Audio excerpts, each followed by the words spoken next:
لا تصاحبي من كان أمرها فرطا.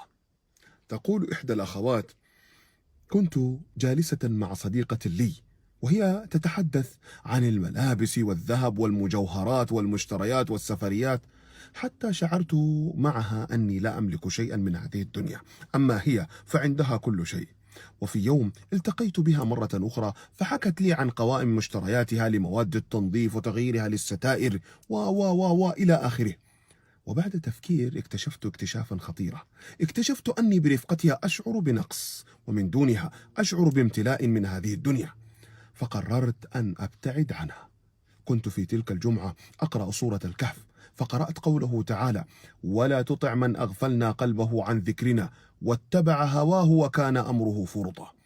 أسرعت نحو التفسير ما معنى فرطة، فإذا هو من ضيع أمر دينه وتهاون فيه وانشغل بدنياه، حتى أصبح كالعقد الذي انقطع وانفرط.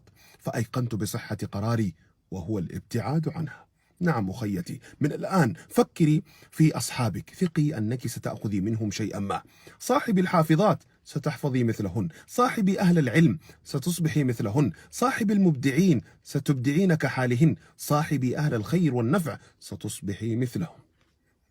إن جالست فجالس الصالحة، وإن شاورت فشاور العاقلة. وإياك ومن سفهت نفسها ولم تقم لآخرتها وزنا، أن ترخي لها سمعة.